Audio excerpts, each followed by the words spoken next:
Lagos State Police Command has arrested two key suspects linked to the brutal murder of a young woman whose burnt body was found in the Gangare area of Mile 12 last Saturday. Initial fears of ethnic violence were quickly dispelled after investigations confirmed the victim was from Nasarawa State and had been living with relatives near a nearby canal.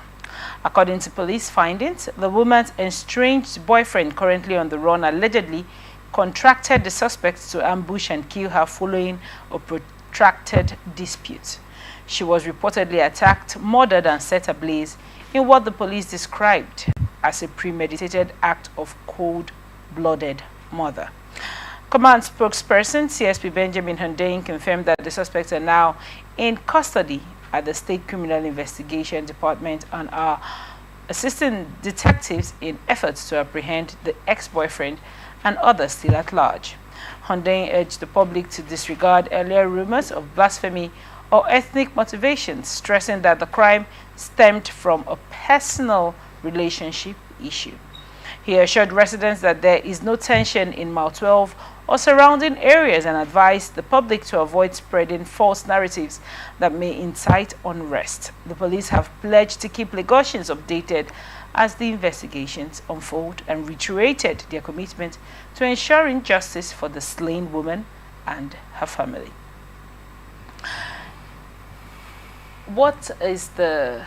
I want to get your thoughts on the report, on the full scope of this report, but what is the problem with many human beings' inability to, take a turn down? If someone says, this is not working for me anymore, why is there always the need to act? Is it disappointment? What are your thoughts on this report? Disappointment, yes. Inability to take no for an answer, yes. Maybe if we dig further, we may discover maybe a mental disorder, because if these things are not present, you say no to me, depending on what I'm asking for. Let's even say what could be involving here now, a relationship. All right. Maybe asking out, maybe you have been in a relationship at a point we can't continue again for whatever reason. I mean, I could even be the innocent part. I may have done everything I needed to do to make it work, yet somehow you say no. Painful, disappointing, considering the time invested in that. But it is not enough to still take a life, either your own life or the life of the other person. Right. Because if you even talk about, now look at it this way, there is always more ahead of you. If you take your life because of a failed relationship, you have just put a stop to everything. Remember, you're only concerned about the probable investment you have made in that relationship. Some other persons have invested in you. You are throwing their own investment into the trash can.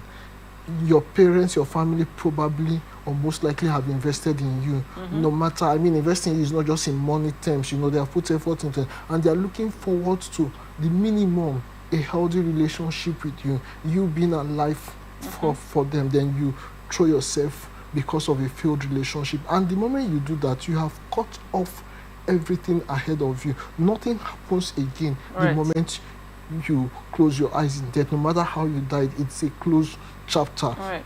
Lord, if you live, let's flash our mind back. There are some people who had gone through situation whom nobody thought they would survive. Somehow they survived it. Whether that situation, whether they were widowed or they are widowers, it could be both sexes, whether it was a failed relationship, but somehow they weathered the storm. Right.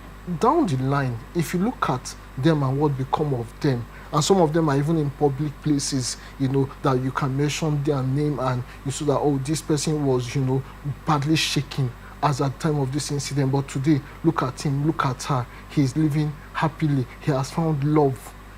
again, he's living wealthy, he has made money. All right. Because at times, disappointment could also be because of a failed, I'm talking investment, it could also be a failed financial investment, business investment. But if only you give yourself grace, time, looking into the future, like the Igbo word says in Kiruka, what is ahead is greater, you could overcome that and have a better life that you look back at yesterday and feel like, oh, and maybe even realize that, oh, thank God that which ended, because if it didn't end, you wouldn't have had it better.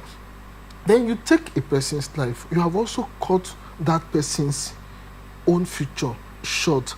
And the thing with taking people's life is those who go that route is this: when you take somebody's life, except you are not apprehended by the law, you are likely going to lose your own life too. Right. So I don't think enlightened self-interest should make people not to take other people's life, not to even hurt a person. Not hurting a person in some cases may not be because you agree with what they did or you are not disappointed or something. But like I said, enlightened self-interest. I know that if I hurt you, it's going to come back to me, either through the arms of the law catching up with me, or even, as they say, karma catching up with me. So because I don't want to put myself in further harm, already I'm bleeding, as it were, because I was disappointed. This relationship I thought I had found an El Dorado turns out not to be an El Dorado. Now going the other route to hurt yourself, you expose yourself to further hurt, and to all around you who has invested in you, you're also going to hurt them. So at the end of the day, rather than becoming the victim, you become the villain, which is not what you want to do. So I don't think it's a route any right-thinking person should go. That's the reason I think that it may require some level of mental disorder and or maybe an extremities of anger for a person to go this route. Then these people contracted to do this. What are you contracted for? You don't know what went wrong between these parties. You probably, no matter how much I am involved in a couple's life, for example, I may not know the whole story. And even if I claim I know it, your part should be to console your friend, keep them from harm ways, not helping them do something nasty. What if the contract for them was, I'm looking for someone that can help me unalive somebody, and he reads someone, says, okay, I know some guys that would be able to do it. What if it's contractual? Now, I want to gather your thoughts as regards the method that this lady was, even killed. How gruesomely. Then set ablaze.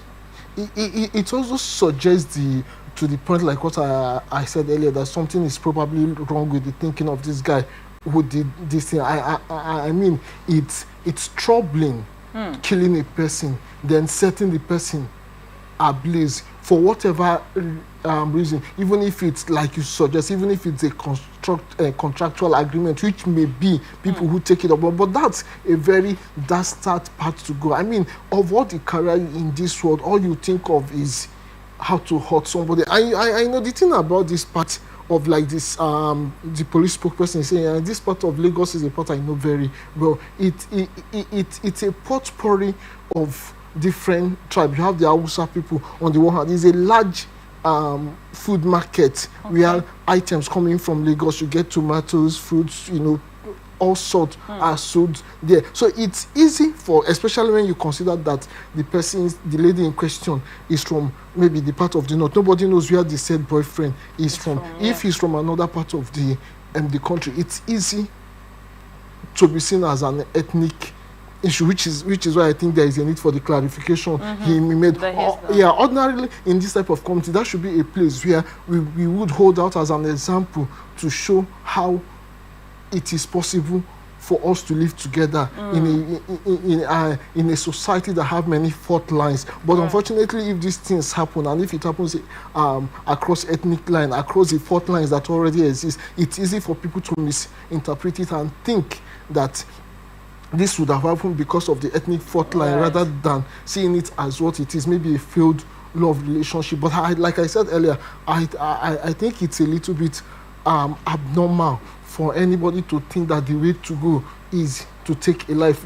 Like I said, we have seen people who outlive whatever disappointment they had in the past, and they can, and you can even meet that person in the future. Yeah, maybe no love lost, but at least you are not grieving again. Both parties have moved on, which wouldn't have been if, like in this case now, the lady is gone. The guy, if he's apprehended, there may be no tomorrow for him. Thank you so much.